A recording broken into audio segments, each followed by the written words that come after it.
Normally, when I make a video on a game, the few videos I have made videos on the game, I typically finish the game before I make a video.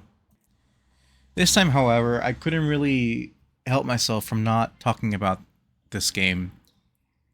Um, this time, however, I couldn't really stop myself from talking about the game because this game really hit me emotionally, and it's just an amazing game. Now, obviously, the game in question, based on the gameplay in the background, I'm talking about Clair Obscur Expedition 33. Now, this game, it's the type of game I don't really play. I'm not saying I don't like them or I hate this sort of game, but turn-based JRPGs, I'm like, okay, fine, they're cool or whatever, but it's not something I go out of my way to constantly play and play every single one of them. But after the word of mouth and the glowing reviews as this game is receiving, I just had to check it out. I saw the trailer. I remember seeing the trailer last year, I think, during either Summer Game Fest or the Game Awards. And at the time, I was like, okay, it looks cool, whatever. Not really my thing, but it looks fine. But as soon as it released and everyone started talking about it, and I saw gameplay, and I was like, you know what, fuck it. I'll get I'll get it on Game Pass because what if I don't like it, or what if my computer can't run it, right? Because my computer's getting old, and I can't really run games that well anymore. So I got it on Game Pass, and immediately, as soon as I started playing the game, I was I was fucking hooked. I do have a script. I do have like a cohesive like idea of what I want to say, but right now I just want to like just say how much I love this game and how much I hate it because of what happens after Act 1. I'm not going to spoil it. I'm not going to spoil it. But after Act 1, I quit the game for like a couple of days cuz it fucked me emotionally so hard and I hated it for it. I do have a script for this video, but I will read it. I will, talk through the main points of the review of my review rather. But I will like put in like right now this is off script. This entire portion, the beginning has been off script. Um but yeah, I'll add more off script things because I just have so much to say about this game. So today we're diving into a game that's made quite a splash since its release on April 24th, 2025. We're talking about the visually stunning and mechanically intriguing RPG Clair Obscur Expedition 33. Developed by Sandfall Interactive, this title promised a fresh take on the turn-based genre, blending classic JRPG sensibilities with real-time action elements, all wrapped up in a hauntingly beautiful Belle Epiquois inspired world. If I mispronounced that, my bad. From the moment you start Expedition 33, you're immediately pulled into its unique, melancholic setting. The world is plagued by the Gommage, a yearly event where a being known as the Paintress erases everyone above a certain age. The number decreases each year, creating a pervasive sense of dread and urgency. You play as Gustav, a survivor of a failed expedition, who joins Expedition 33, the latest one, and maybe the last. Hope to stop the Paintress and break the cycle of death. So, without giving too much about the plot, I mean that's pretty much it, right? What I just said, that's the plot. But it's more than that. Like there, the character building, the world, the people you meet, the enemies you meet, the audio recordings that you find, they all build a story, and every one of these characters and things you encounter has a story. Even the world itself has a story. The environments you travel to, and without obviously spoiling, because I'm not gonna spoil the game. Without spoiling it, that's pretty much the premise. And like I said, I haven't beaten the game either, so I have no idea what the fuck's gonna happen. So I know as much as you do. You know, people are dying because this fucking being, the paintress, is killing people off a certain age. If you're 40, you died fucking 7 years ago. and we don't know what how it started, why it happened, and how this paintress came to be. I have no idea. I'm gonna find out sooner or later. Now, visually, Expedition 33 is a triumph. The art style is truly something special, blending like a dark fantasy aesthetic with the elegance and artistic flair of the Belle Epoque period. The environments are breathtaking, filled with the surreal landscapes and intricate details that beg to be explored. From the character designs to the enemy designs, there's a distinct artistic vision that permeates every frame. Now, while the game does have a beautiful world, some critics have noted that the exploration can feel a bit linear and of JRPGs and RPGs that aren't open world. Like, take for instance, I mean, not Pokemon nowadays is open world. Before Pokemon, I mean, Pokemon is one of the most popular fucking JRPGs, and Pokemon used to be hella fucking linear. You go from point A to point B to point C to point D. There wasn't much exploration until recently with Scarlet and Violet, or even like Legends Arceus as well. So people complaining that, I mean, I honestly haven't heard about this. And while doing my research, apparently it's true. Some people are complaining or critiquing the game that it felt too linear rather than it being open world. Um, but honestly, I don't think it's a negative or points taken off for it being linear. Because yes, it is linear, but there is some exploration within the certain worlds that you explore because the game is split into levels basically, and within each level, there is a certain amount of things you can do and explore. Like you're not just going from hallway to hallway. But anyway, now let's talk about the heart of Expedition 33, its combat system. This is where the game truly innovates.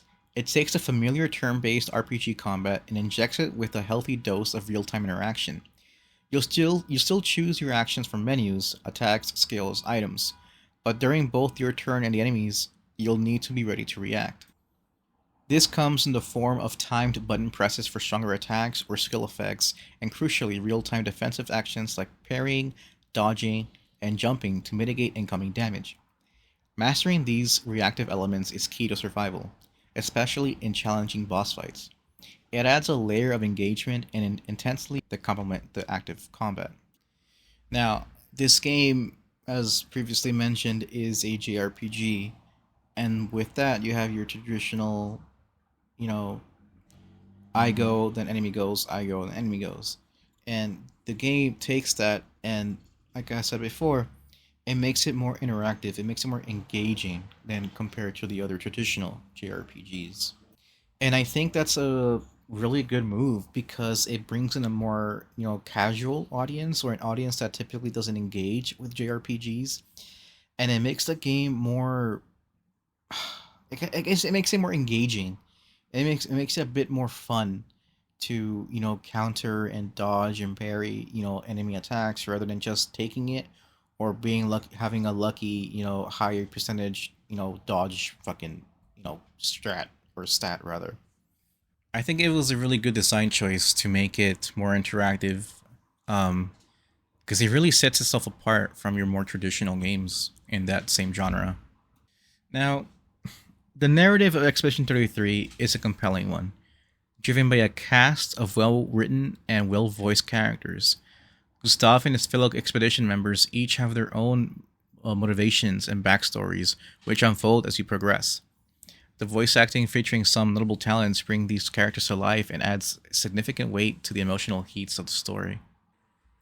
The main quest to confront the Paintress is filled with twists and turns, keeping you invested in the fate of the world and the expedition members. While the core story is strong, some side content like the relationship levels have been described by some as feeling a bit less impactful compared to the main narrative. However, the overall emotional journey and the exploration of the game's central themes are undeniably powerful. Maybe I'm seeing the game with like rose tinted glasses, or I'm just blinded by how engaged I am and how it like hit me emotionally, that I honestly don't really see the negatives in this game.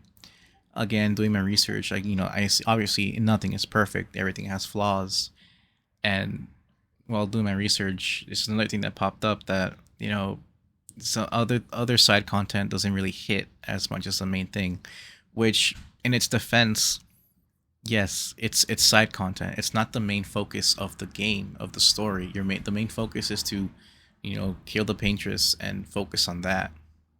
Now, obviously, that's not an excuse to make the other content, less engaging, or less emotional, or not the entire world itself is pretty good. Like the main quest is like the best part of the game, as well as the gameplay. But the little things you find along your journey is what really helps you connect with the world and feel like you're actually part of it. And when like shit goes south, or shit goes well, like it really, it makes you feel good or bad depending on what's happening. And speaking of the world and exploring, something that's always along with you along for the ride is the music. And the music and sound design of this game is honestly really fucking insane. The atmosphere of Clair Obscur Expedition 33 is significantly enhanced by its exceptional music and sound design. The soundtrack is haunting, beautiful, and perfectly complements the game's visual and narrative tone. The sound effects are punchy and satisfying, especially during combat, making those successful parries and time attacks feel incredibly impactful. Now, the soundtrack, the music in this game, it helps emphasize the emotional, like, storytelling and the visuals of what's happening in the game. It really helps you get even more engaged with like what the fuck is happening, right? I think like the main theme of the game, or like the most popular song, is one of the best songs from that game. I forget the name. I think it's literally just called Clair Obscur.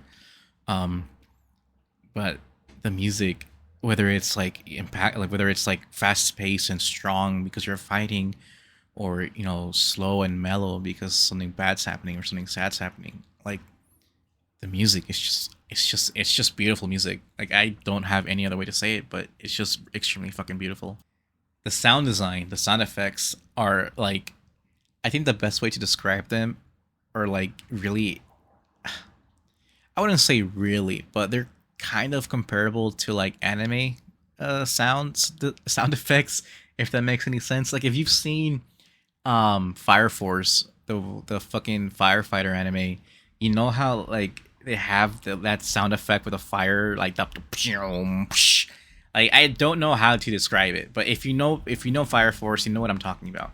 Like, the sound effects are so strong, very punchy, but not to the point where like it's like, oh, holy crap, shut the fuck up type thing. It's more like it makes you feel like you're the one, like, punching, or hitting someone with a sword, or casting spells on the enemy. um I don't know, it's just, this game is just flawless even though I just said no game is perfect, but to me this game is. Like any other game though, there were some minor technical issues on PC, but at the same time, like, dude, every game has technical issues. But it wasn't anything game breaking or holy fuck, I gotta return this type of thing. It's more like a few bugs and they got patched out immediately. Um, and it's also not that hard to run. Like I mentioned before, my computer isn't the strongest, fastest anymore as it used to be. Um, so running the game at the resolution I'm supposed to running at 1440, because I have 1440p monitor, I can't do that. I'm running at 1080p with DLSS on at either balanced or performance, with medium settings, sometimes high, depending on how my computer is feeling that day.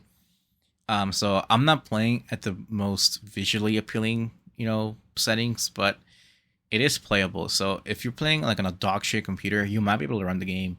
If you're able to run DLSS, or any like the or AMD's version of DLSS, I think it's called FSR or something like that. So the game itself it runs extremely well for the scale of it all. And speaking of scale, this isn't part of the script. It's just me, talking.